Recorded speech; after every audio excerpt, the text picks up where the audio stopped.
가정의 달 5월입니다. 가정마다 주님의 은혜와 평강이 또 하나님의 복이 충만하시기를 기원합니다. 우리에게는 또 하나의 가정이 있어요. 하나님을 아버지로 모시고 사는 영적 가정, 곧 교회죠. 교회는 하나님의 한 가족입니다. 그러므로 우리는 서로 교회 안에서 사랑해야 되고 주님의 은혜와 평강이 충만해야 되고 서로 축복하고 우리 영광교회가 그런 교회가 되기를 주의 이름으로 기원합니다. 아마 이런 경험을 한 번쯤은 했을 겁니다. 여행을 하다가 때로는 이런저런 사정 때문에 다른 교회에서 예배를 드리는 건데 여러분, 다른 교회에서 예배를 드리면 그때 기분이 어떻습니까? 뭔가 좀 서먹하고 낯설지요. 아무리 오랫동안 교회를 다닌 사람도 그렇습니다. 그런데 다른 교회에서 예배를 드리다 보면 이런 것도 알게 됩니다. 그 교회의 형편을 어느 정도 짐작을 할 수가 있어요. 예를 들어서 그날 목사님이 이런 설교를 했다고 합시다. 다윗은 성전을 짓고 싶었지만 지을 수가 없었습니다. 성전 건축은 정말 일생에 한 번 있을까 말까 하는 엄청난 큰 복입니다. 이런 설교. 그런 설교를 들으면 그 교회 지금의 형편이 어떻다라는 생각입니까? 어떻다는 것입니까? 이 교회는 교회당을 지으려고 기도하고 있구나, 준비하고 있구나. 최소한 성전 건축에 대한 사모함으로 기도 중에 있구나. 이런 걸 짐작을 할 수 있지요. 또 이런 설교를 들었다고 생각해 보십시다. 교회는 화목해야 됩니다. 다툼 있는 교회는 교회일 수가 없습니다. 주님의 몸된 교회가 싸우셔야 되겠습니까? 서로 화목하게 지냅시다. 이런 설교를 들었다고 그랬을 때, 이 교회 형편이 지금 많이 불편하구나, 성도들 간에. 싸울 교회일 가능성이 짐작이 되는 거죠. 그렇습니다. 우리 하나님은요, 설교를 통해서 그 교회에 필요한 말씀을 주시는 거거든요. 그래서 그 교회 설교를 들어보면 어느 정도 그 교회의 영적인 상태, 관심이 무엇인지, 교회의 방향이 어떻게 되는지 이런 것들을 어느 정도는 알 수가 있는 거죠. 특히 한 번도 아니고 여러 번 반복해서 같은 그런 비슷한 주제의 설교를 하고 있다면 그 교회는 틀림없이 그런 설교가 지금 필요한 그런 교회일 가능성이 많습니다. 사실 저는 이제 평생을 설교하는 목사로 살고 있으니까 너무 잘 압니다. 여러분들은 잘 모르실 수 있지만 저는 철저하게 계획 속에서 설교를 하고 있거든요. 우리 교회가 어느 방향으로 가야 된다, 어떻게 해야 된다, 영적인 상태가 우리 교회가 이렇다라고 하는 것을 판단하고 짐작하고, 그리고 우리 성도들의 영적인 상태들을 이런 방향으로 저런 방향으로 이끌어야 되겠다라는 의도를 가지고 설교를 하거든요. 그날 예수님이 하나님이 계시 주셔갖고 말씀을 하신다 이렇게 말할 수는 없고요. 철저히 하나님께서 부족한 사람이지만 담임 목사를 통해서 교회를 이끌어 가신다는 것이죠. 그래서 설교는요, 어찌 보면 교회는 그런 달이에요. 우리가 보통 학문적으로 이야기할 때 교회는 그 교회의 담임 목사의 설교대로 간다, 이렇게 이해하시면 됩니다. 그렇게 될 수밖에 없죠. 실제로요. 설교가 그만큼 중요하다는 뜻인 거겠죠. 그렇다면 여러분, 오늘 본문 말씀은 어떤 형편에 있는 교회에 주시는 말씀일 것 같습니까? 우선 여러분들이 이제 성경이 우리 손에 이렇게 들려진 이 성경 있잖아요. 이 성경, 특히 복음서 같은 경우는 예수님의 생애를 기록한 책인데, 이 성경, 복음서는 어떻게 기록이 됐을까요? 기록된 과정을 잠시 좀 말씀드릴 필요가 있는데요. 아시다시피 여러분, 예수님은 성경 안 썼죠. 한 줄도 성경 쓴 적이 없어요, 예수님은요. 그런데 복음서에 보면은 예수님의 말씀이 많이 나오고 예수님의 행적이 기록되어 있지 않습니까? 왜 그렇습니까? 예수님이 말씀하시고 사역하실 때 제자들이 옆에서 그때그때마다 받아쓰고, 그리고 예수님의 행적을 일기 쓰듯이 그렇게 써서 기록을 했을까요? 그렇지 않죠. 그런 게 아니고, 당시 제자들은 예수님을 따라다니면서 그저 듣고 배우고 그렇게 했을 뿐입니다. 그러다가 예수님이 이제 십자가에 죽으시고 부활하시고 그리고 하늘로 승천하여 가셨지 않습니까? 그러니까 이 땅에 남은 제자들이 예수님께 3년 동안 다니면서 들었고 배웠고 알게 된 그 예수님의 가르침, 그리고 행하신 일들, 이런 것들을 성도들에게 가르치고 교회에서 가르치고 또 다른 사람들에게 전도하고 그렇게 한 거죠. 그런데 그때까지만 해도요, 예수님의 행적을 기록할 필요를 느끼지는 못했어요. 이유는 뭐냐? 영상 보세요. 보면 두 가지 이유 때문인데, 하나는 뭐냐면 아직 제자들이 많이 살아있잖아요. 그러니까 언제라도 예수님의 사역을 생생하게 예수님과 함께 생활하면서 배웠던, 경험했던 제자들의 이야기를 입을 통해서 생생하게 예수님의 말씀을 들을 수 있었기 때문이고, 또 하나는 예수님이 곧 재림하실 거라고 믿었거든요. 초대교회의 신앙은 굉장히 긴박한 종말론 신앙이었었거든요. 그런데 수십 년이 흘러도 예수님은 오시지 않고 재림하지 않고, 제자들은 하나 둘, 한 분, 두 분 돌아가시게 됩니다. 그러다 보니 자연스럽게 예수님의 가르치신 말씀과 행하신 여러 가지 사역을 기록할 필요성을 느끼게 된 거예요. 그렇지 않겠습니까? 그래서 아직 살아있는 몇몇 제자들이 예수님의 가르치신 말씀과 사역을 기록하기 시작한 겁니다. 그것이 바로 복음서죠. 마태가 썼으면 마태복음, 마가가 썼으니까 마가복음, 누가가 썼으니까 누가복음, 그리고 요한이 썼으니까 요한복음, 이렇게 사복음을 쓴 거 아니겠어요? 그리고 가장 먼저 기록된 복음서가 마가복음입니다. 마가복음은요, 참고로 주후 65년에서 70년 사이에 기록됐다고 보는데요.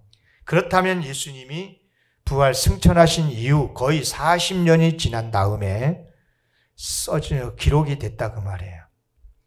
그러니까 예수님이 떠나시고 거의 40년 동안에는 이 성경이 없었어요. 그 신약성이 없었죠. 사실 사도 바울은요, 데살로니가 전서를 비롯해서 나중에 가장 늦게 썼던 디모데 전서까지 바울이 쓸 때는요, 바울은 마가복음을 몰라요. 그러니까 사도 바울은 복음서를 모르는 상태에서 바울 서신을 쓴 거죠. 그러니까 바울이 얼마나 훌륭한 신학자였는가를 우리는 알 수가 있습니다. 어쨌거나 이제 복음서가 기록이 됐는데, 이렇게 늦게, 그렇다면 예수님이 가르치신 말씀과 행적 중에 어떤 말씀이, 어떤 내용이 복음서에 기록이 되었을까요? 처음에 한두 번 가르치고 전해졌지만 30년이 넘도록 더 이상 전해지지 않는 말씀이 기록됐을까요? 아니면 계속 반복해서 가르치고 전해졌던 말씀이 성경에 기록되어졌을까요? 당연히 계속 반복해서 전해지고 있는 말씀이 기록됐겠죠. 물론 누가 같은 경우는 누가복음 1장에 보면 누가복음을 쓰는 이유를 밝히죠. 어떻게 썼다는 것도 밝혀요. 처음부터 자세히 미루어 살펴서 쓴다, 이렇게 한 걸 보니까 누가 같은 경우는 이미 익히 알려져 있는, 전해지고 있는 예수님의 사역을 쓰기도 했지만 또 오랫동안 알려지지 않는 내용까지도 찾아서 써보려고 노력했다는 것을 알게 됩니다. 그러나 분명한 것은 생소한 말씀보다도 자주자주 전해진 말씀들이 성경에 기록되었다고 보는 것입니다. 그런 의미에서 오늘 본문 말씀은 사도들이 초대교회에서 자주 전해졌던 말씀이었다는 것입니다. 어떻게 아느냐? 오늘 본문 이 말씀은요, 이른바 같은 관점에서 기록되어진 소위 공간복음, 마태, 마가, 누가 복음에 다 기록이 되어 있거든요. 그러니까 10년, 20년의 세월 후에 기록되어진 마가복음이 써진 다음에 마태 그리고 누가복음이 쓰여지고 이렇게 써질 때 마태복음에서는 12장, 누가복음에서는 8장, 오늘 마가복음에서는 3장, 이런 말씀들이 기록이 된 거죠. 이렇게 해서 계속 기록됐다는 것은 그만큼 이 말씀이 당시 교회에 필요한 말씀이었기 때문에 사도들이 가르쳤고, 그리고 나중에 성경에도 기록이 됐다고 보는 것입니다. 그럼 오늘 본문 말씀의 주제는 무엇입니까? 한마디로 말하면 예수님의 가족이 어떤 사람들이냐는 것입니다. 예수님의 가족은 예수님을 낳은, 그리고 후에 태어난 혈육으로 이어지는 가족이 아니고 하나님의 뜻대로 행하는 하나님의 사람들이 예수님의 가족이라는 것입니다. 그러면 왜 이런 예수님의 말씀이 교회에서 반복 가르쳐지고 나중에는 성경에까지 기록되었느냐? 다시 바꿔서 말하면 당시 초대교회 형편이 어떠했기에, 그러니까 기록된 성경을 보면, 복음서를 보면 이 말씀이 전해지고 후대에 기록됐던 이 성경을 보면, 복음서를 보면 초대교회의 신앙 상태를 알 수 있는 거예요. 초대교회가 어떤 형편에 놓였기에 이런 말씀들이 전해지고 반복해서 공간복음에 기록이 되었는가를 알 수 있는 거죠. 추적해 보는 거예요.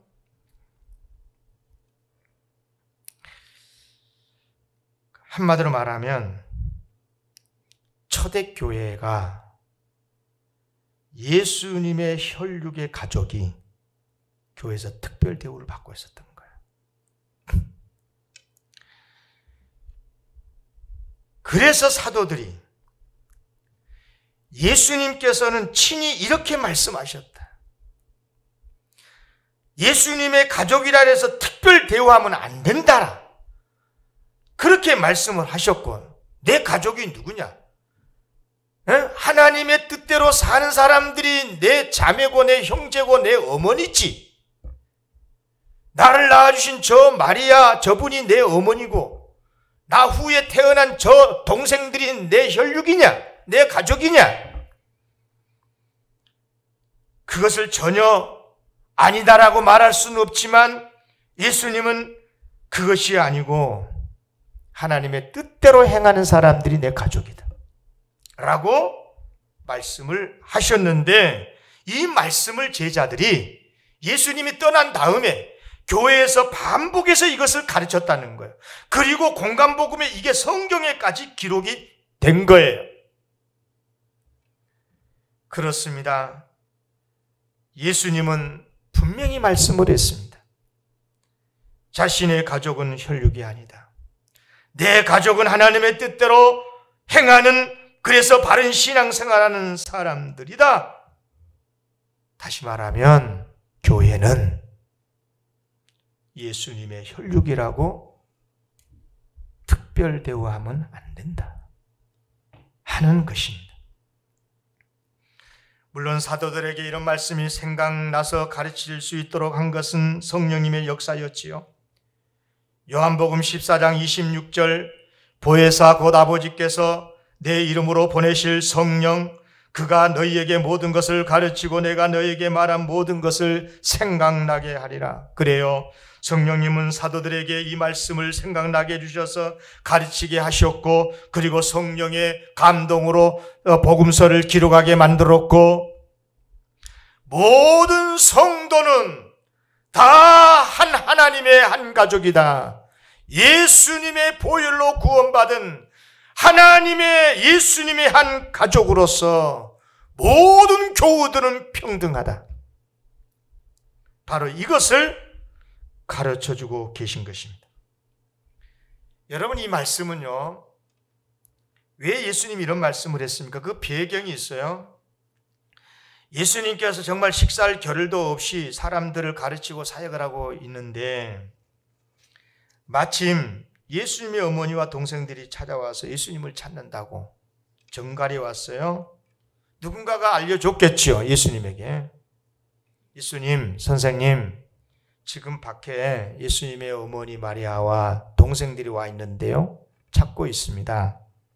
그러자 예수님 뭐라고 그러시냐면 33절에 35절 다 같이 읽어야 하시는 굉장히 중요한 말씀입니다. 다 같이 읽겠습니다. 시작. 대답하시되 누가 내 어머니며 동생들이냐 하시고 둘러앉은 자들을 보시며 이르시되 내 어머니와 내 동생들을 보라. 누구든지 하나님의 뜻대로 행하는 자가 내 형제요 내 자매요 어머니이니라. 아멘. 여러분, 굉장히 과격한 말씀이죠. 여러분, 어쩌면 이런 예수님의 말씀이에요. 가족이 찾아왔다고 전해준 사람이 무안했을 겁니다. 굉장히 무안하지 않았겠어요? 아니, 내가 괜히 알려줬나? 또 밖에서 기다리던 가족들은 또 얼마나 더 무안했겠습니까? 그런데 왜 우리 예수님이, 그 온유하신 예수님이 이렇게 과격한 표현을 하시면서 말씀을 하고 있을까요? 아마 저 같으면 그랬을 것 같아요. 그냥 저 생각이에요. 그래?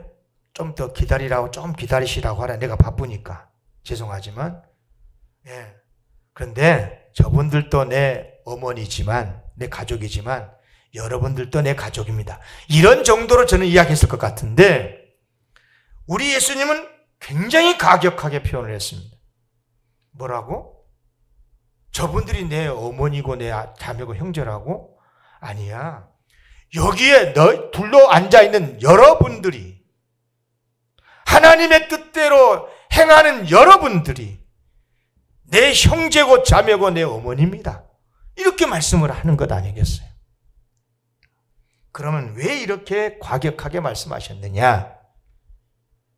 이것이야말로 우리 인간에게 있어서 가장 실수하기 쉬운, 참으로 무서운 우리 인간의 본능이기 때문에 그래요.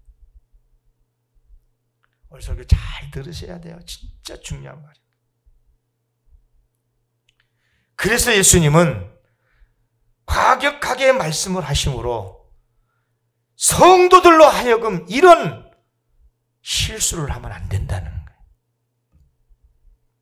실제로 이런 인간적 실수의 모습이 예수님이 승천하신 다음에 심각하게 초대교회에 나타났습니다.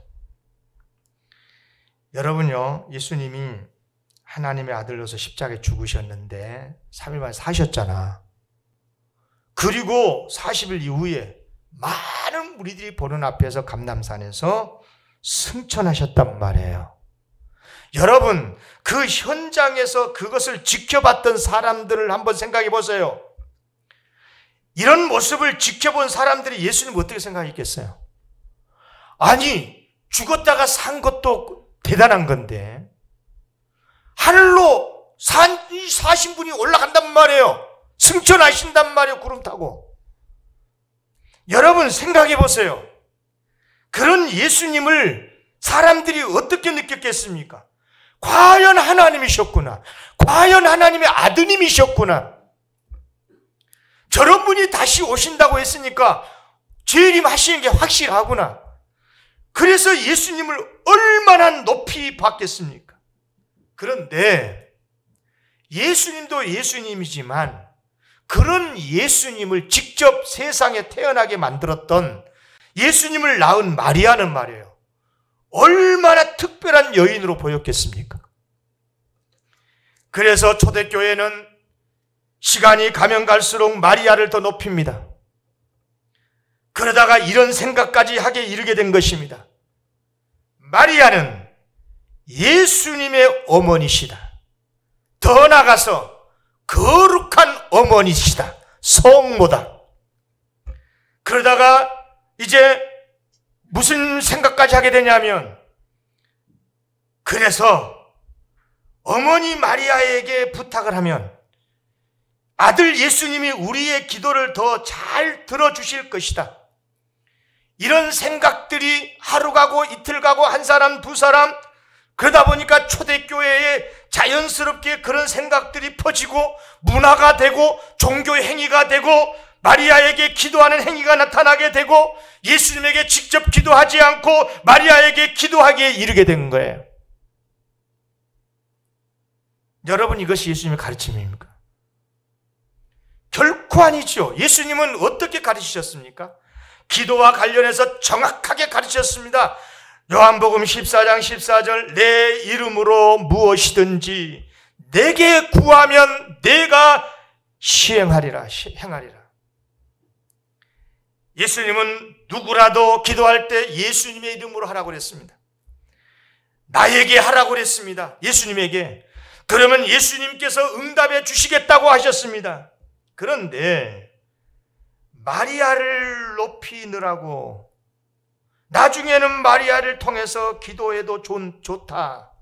처음엔 좀 서먹했을 거예요. 그런데 어머니 마리아를 통해서 기도하면 아들에게 잘 전달될 것이고, 그래서 예수님의 말씀을 무시하는 죄를 교회 안에서 짓고 만 거예요. 나중에는 어디까지 가는 줄 아십니까?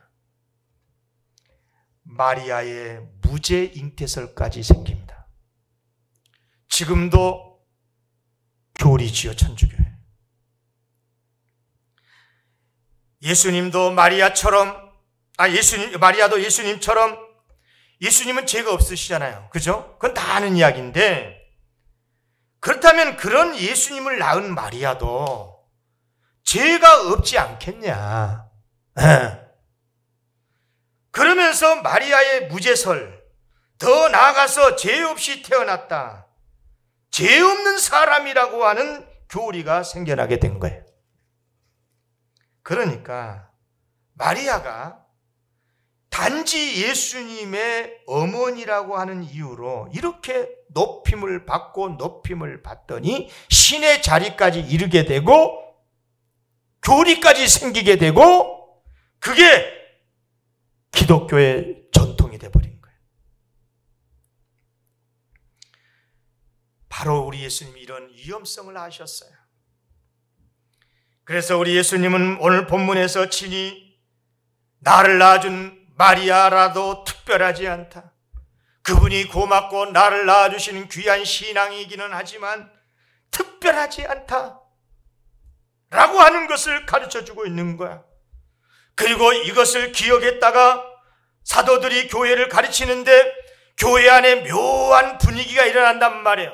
마리아 이 숭배 사상들이 나타날 것 같고, 뭔가 좀 특별하게 예수님의 가족들을 대하는 모습들이 나타나고, 그래서 제자들 사도들이 교회에서 그러면 안 된다고, 예수님도 이렇게 가르쳤다고, 이것을 반복해서 가르쳤고, 그리고 공간복음서에 다 이것이 기록하기에 이르게 된 것입니다.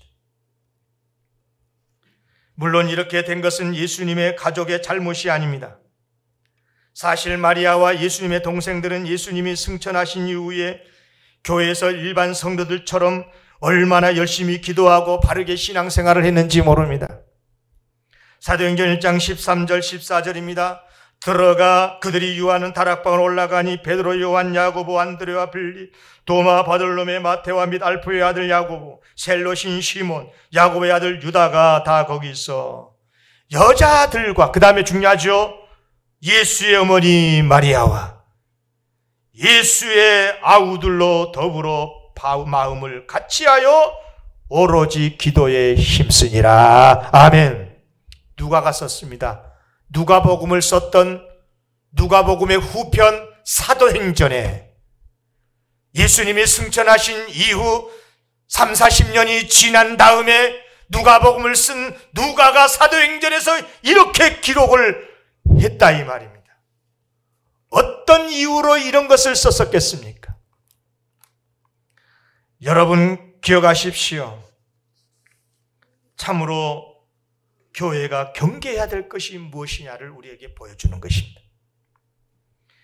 여러분요, 예수님의 동생 야고보 같은 경우는요, 여기 제자 야고보가 아니고 예수님의 동생이 있었어요. 마리아 요셉과 결혼해가지고 계속 아이들을 낳았잖아요. 예수님 다음에.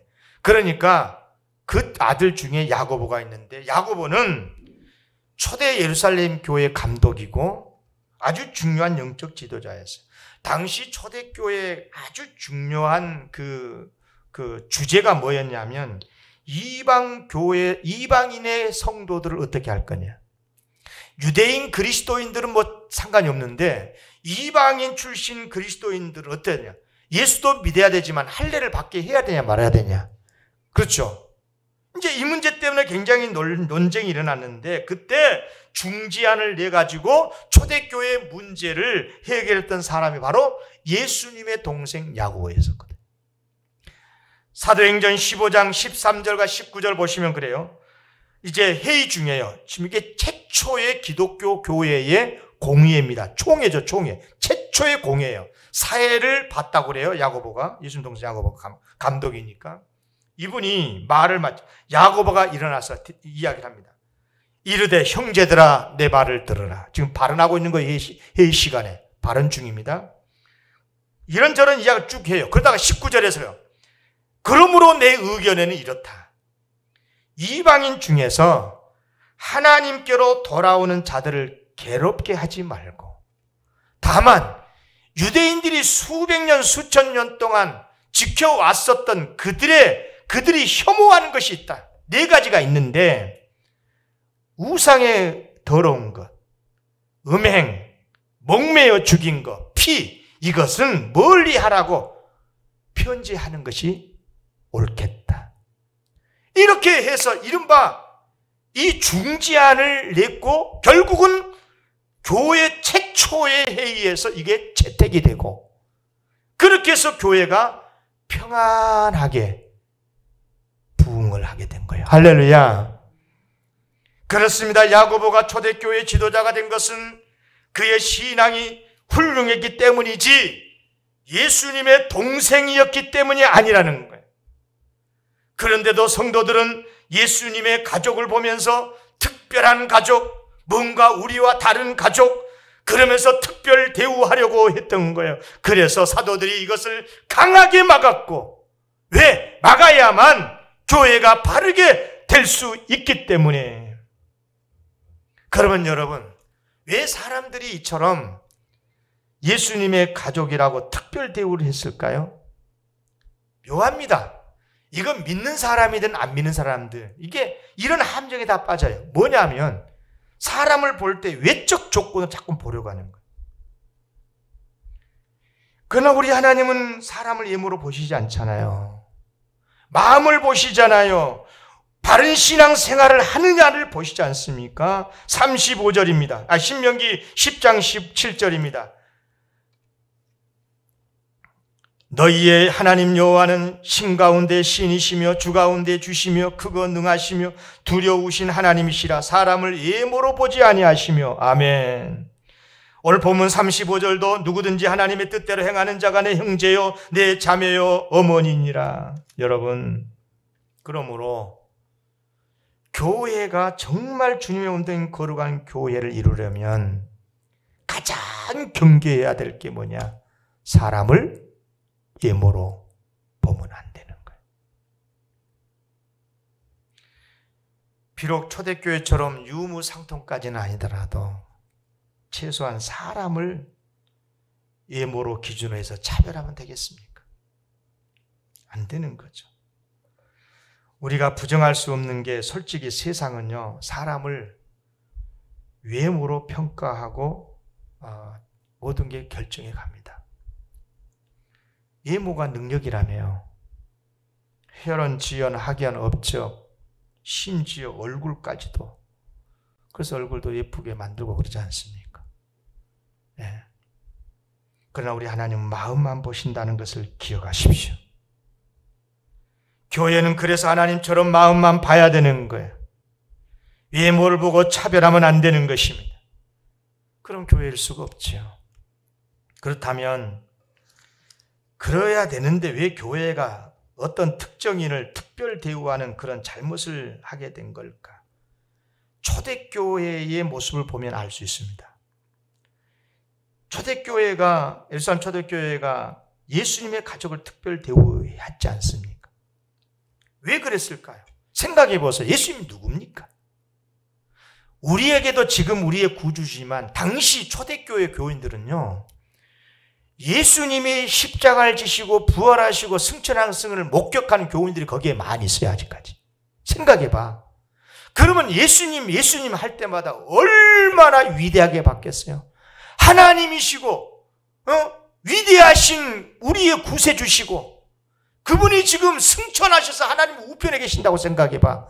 그러면 그분을 이 세상에 낳아주신 마리아, 예수님이 이어서 마리아가 낳은 야고보를 비롯한 그의 동생들, 여자 동생들까지 해서 얼마나 특별하게 보이겠습니까? 예수님도 예수님이지만 예수님의 동생들이 얼마나 특별하게 보였겠냐고요. 여러분, 그래서 이른바 존경받는 예수님의 가족이라고 하는 이유로 특별 대우를 한 거예요. 여러분 오해하지 마십시오. 그 자신이 신앙이나 인격이나 사역 때문에, 훌륭한 사역 때문에 성도들에게 사랑받고 존경받는 것은 당연한 거고 좋은 일이고 그래야 돼요. 그건 차별이 아닙니다. 그렇잖아요. 그건 차별이 아니지. 질서고 감사의 표시지요. 또 교회가 직분에 따라 인정받아야 할 권위도 있잖아요. 교회에서 공정하게 직분자로 선출돼서 성도들의 존경을 받는다면 이것이 무슨 차별입니까? 장로들끼리, 집사끼리, 이것은 교회를 폄하하기 위한 이야기지, 그건 또 다른 차별인 거거든요. 이건 질서고 정당한 대우인 거예요. 그러나 바로 그런 목사의 가족이라는 이유로, 그런 장로의 가족이라고 하는 이유로 특별 대우를 받으면 이것이 바로 교회다운 모습이 아니라는 거예요. 이게 문제라는 것입니다. 예를 들어서 오늘 교사주일인데 교회 학교 교사님 고생이 많습니다만은 잘 들으셔야 됩니다. 다른 아이들에 비해서 목사님이나 장로님들의 자녀에게 특별히 잘해주면요, 이거 정말 큰 잘못입니다. 더 나아가서 목사님이나 장로님의 자녀는 예뻐해주고 교회에 아무도 다니지 않는, 아는 사람이 없는 그 아이들이 교회에 나왔어요. 교회 주변 살고 하니까. 그런 아이라고 해서 무시한다면 이건 뭘까요? 최악의 교회입니다.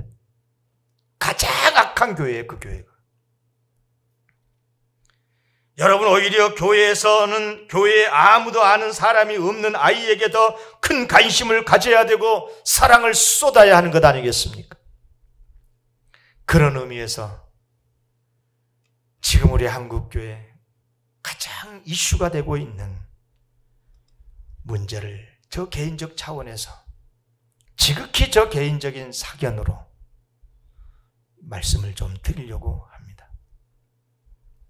저는 개인적으로 소위 교회 세습이라고 불리는 담임 목사직 대물림을 반대하는 목사입니다. 그런데 반대하는 이유가 다릅니다. 잘 들어보십시오. 물론 교회 세습이라고 하는 말 그 자체가 틀렸습니다. 담임 목사가 선임 목사님은 후임 목사를 나 후임 목사로 임명하노라, 이건 세습이죠. 그런데 교회에서 공동 질서를 당에서 결의하고 재직에서 결의하고 공동에서 투표해가지고 후임으로 결정되는데 그것이 어떻게 세습이냐 라고 말할 수 있거든요. 그러니까 사실은 우리 교회 법에도 헌법에도 세습이란 단어가 없어요. 그리고 그것을 금지하기 위해서 법으로 만든 것 저는 동의하지 않습니다. 왜? 또 다른 차별을 낳기 때문에 그렇습니다. 원칙적으로 볼 때 담임 목사의 아들이라는 이유로 후임 목사 후보조차 되는 기회조차도 박탈당하는 게 어떻게 정의입니까? 이게 정의입니까? 정의가 아니고 불이지요. 엄격하게 원칙적으로 보면. 그러나 제가 반대하는 이유는 따로 있습니다. 우리가 결코 부정할 수 없는 우리 한국 사회의 특징입니다. 우리 한국 사회는 영고주의 사회입니다. 솔직히 우리 사회에서 혈연, 지연, 학연의 영향이 얼마나 대단합니까? 그럼 이런 사회에서 담임 목사의 아들이 이어서 후임 목사의 후보가 되면 아무래도 담임 목사를 존경했었던 성도들이 공정하게 선출하기가 쉽겠습니까? 물론 이런 생각조차도 왜곡될 수 있다는 걸 저는 압니다. 온전한 생각이 아니라는 것도 압니다.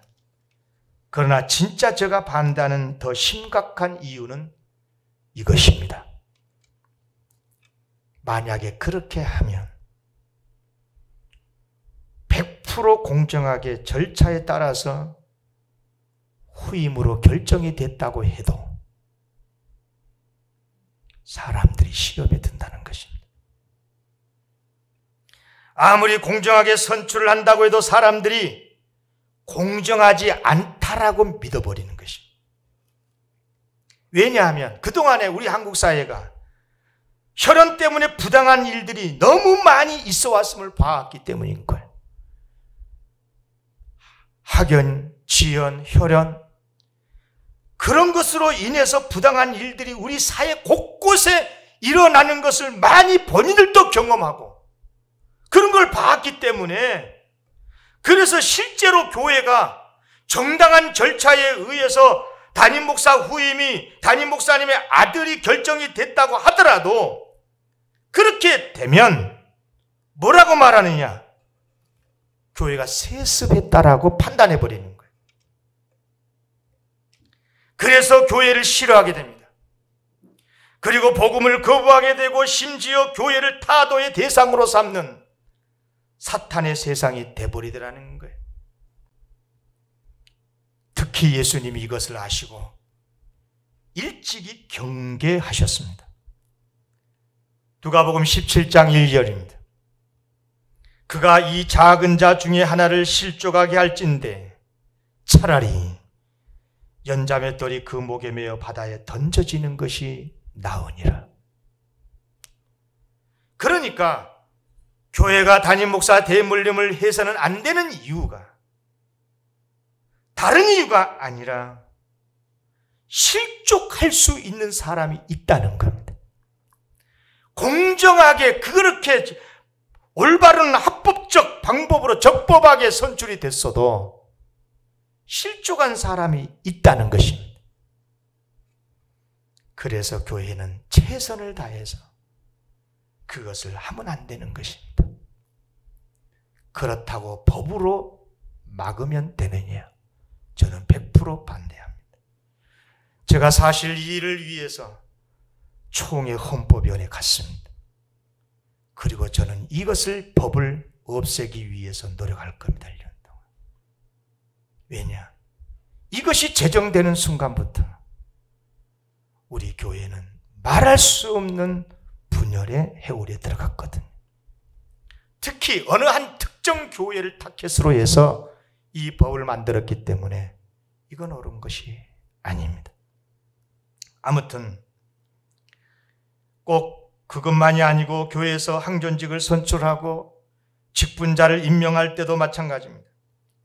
만약 그때 어떤 특정한 직분자의 가족이라는 이유로 특별 대우를 받게 된다면 이 또한 담임 목사직 대물림과 무엇이 다르겠습니까? 아무리 교회라도 사람이 모인 곳이기 때문에 세상에서 흔히 볼 수 있는 이런저런 차별들이 나타나는 게 사실입니다. 재산이 많다는 이유로, 사회적 지위가 있다는 이유로, 그러나 이것은 엄연히 잘못이고, 그러므로 교회는 그 어느 곳에서보다도 더 엄격하게 차별이 없도록 힘써야 하는 것입니다. 그러면 어떻게 해야 됩니까? 차별 없는 교회가 되려면 어떻게 해야 됩니까? 오늘 말씀의 주제입니다.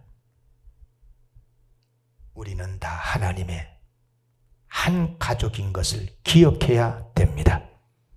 우리는 다 주님 예수 그리스도 안에서 하나님의 아들, 딸이요. 그러므로 우리는 하나님 안에서 같은 형제요, 자매라고 깨달아야 되는 것입니다. 여러분, 가족이 뭐예요? 가족이 뭡니까? 같은 혈육이 가족입니까? 아니요, 저는 그렇게 생각하지 않아요. 저는 그런 원수가 없는 가족도 봤고요. 예. 취미가 같은 사람끼리 모인 것이 가족입니까? 삶의 목표가 같고 이권이 같은 가족이 가족입니까? 아니요, 가족은요, 사랑으로 모인 것이요, 사랑으로. 자, 보세요. 남녀가 사랑할 때 많고 많은 남자 있고 여자 있는데 사랑해서 부부가 되잖아요. 그리고 부부가 사랑하여서 자식을 낳잖아요. 그럼 부모는 본능적으로 자식들을 사랑하잖아요. 보세요. 가족이 뭐냐? 키는 사랑입니다. 사랑. 사랑의 공동체거든요. 그런데 이런 가족이라도 선거 때만 되면 정치 이야기가 나오면 부부 간에도 의견 충돌이 오고 부모와 자식 간에는 서로 싸우고, 그렇죠? 또 취미 이야기가 다르면 부부 취미가 달라가지고 아내는 여행 가자고 그러는데 남편은 뭐 놀자고 그러고, 그래서 각각 서로 의견 충돌도 있고, 요즘은 가족 중에 외국인도 많이 있어가지고 말도 통하지 않는 가족들도 있고. 그래도 여러분, 가족은 가족 아닙니까? 그래서 기쁜 일이 생기면 같이 기뻐하고 어려운 일이 생기면 힘을 모아서 돕고, 가족이기 때문에 힘으로 와서 그래서 쉽게 말도 하고 쉽게 다투기도 하지만, 그러나 어려움이 생기면 금방 하나가 되는 거죠. 취미가 다르고 정치적 이념이 다르고, 그래도 어떻거든 내 가족이 잘 되기를 바라고. 왜? 사랑의 공동체니까. 이게 가족인 거거든요. 그래요. 그래서 가족은 서로 사랑하고 서로 잘 되기를 바라기 때문에 가족이라 그러면 무조건 내 편인 거예요. 내 편이 아니면 가족 아닙니다. 그것은요. 가족일 수가 없어요. 가족이라 그러면서 내 편이 아니면 그건 거짓말인 거예요. 100%. 그럴 수가 없습니다. 보세요. 전혀 모르는 사람이 칼 들고 나타나면 어떻겠어요? 섬뜩할 겁니다. 그러나 어머니가 부엌에서 칼 들고 나오면 아무렇지 않습니다. 왜? 뭐 요리하다가 나오셨나 보다 그렇게 생각하지. 왜? 어머니는 항상 내 편이라고 믿고 있기 때문에. 모르는 사람이 남에게 모욕을 당하면 어떻습니까? 아이, 좀 안 됐구나, 이런 생각을 하고 그냥 신경 쓰지 않고 지나갑니다. 무슨 사연이 있겠지라는 생각만 하고 말 거죠. 그러나 내 가족이 그런 모욕을 당하면 어떻습니까? 가만히 있을 수 없지요. 내 편이 모욕당하는 것은 곧 내가 모욕당하는 것 같기 때문입니다. 그래서 싸우기도 하고 분노도 하는 거죠. 여러분, 교회는 하나님의 한 가족입니다. 진짜 하나님의 한 가족이 어떤 사람인 줄 아세요? 보니까요, 이런 분이더라고요. 교회에서 보니까 뭐 충성도 별로 안 하고 예배도 자꾸 빠져먹고 그냥 늘 말씀 꾸리고 이런 분인데요. 밖에 나가가지고 이런 분인데, 밖에 나가서 누가 교회를 욕하잖아요? 그러면 왜 욕하냐고. 네가 교회에 헌금을 했냐, 교회에 나오냐, 왜 교회를 욕해? 하고 싸우면 그 사람은 진짜 그리스도인입니다. 아멘 좀 해봐요. 이게 가족이다. 이게 가족이니까 그런 거예요. 그런데 반대로 교회에서 충성도 잘하고 잘해. 근데 안 믿는 사람과 같이 짜가지고 언론하고 같이 해서 교회를 폄하한 사람들은 100% 가족 아닙니다. 그럴 수 없습니다. 이것은 정의로운 싸움으로 하는 거, 정치 이념 때문에 싸운 거지, 그 사람들은 기독교인이 기독교인일 수가 없는 거예요. 왜? 교회는 하나님의 한 가족이거든요. 가족이기 때문에. 그래서 허물 없이 살다가 실수도 하고 가족 안에서는 싸우기도 하고 부부싸움도 하고 형제간에 싸우기도 하지만 어렵고 위기가 왔을 때는 하나가 되고 서로 이해하고 눈물 흘리고 기도해 주고, 이게 가족 아닙니까? 말씀 마칩니다. 우리 영광교회가 다 부족한 사람들이 모인 곳이라 이런저런 아픔도 있을 수 있지만 주님 안에서 서로 사랑함으로 하나님의 한 가족으로 평안한 교회가 되기를 원합니다. 말씀 마칩니다. 딱 한 가지만 더 드리면, 그럼에도 불구하고 교회 안에 딱 한 사람 특별 대우해 줘야 될 사람이 있습니다.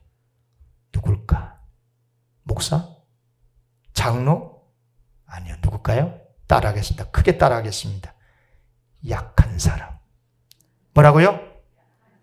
자, 성경 구절 고린도전서 12장 23절 24절 크게 다 같이 읽겠습니다. 시작. 우리가 몸에 덜 귀히 여기는 그것들을 더욱 귀한 것들로 입혀주며 우리의 아름답지 못한 지체는 더욱 아름다운 것을 얻느니라. 그런즉 우리의 아름다운 지체는 그럴 필요가 없느니라.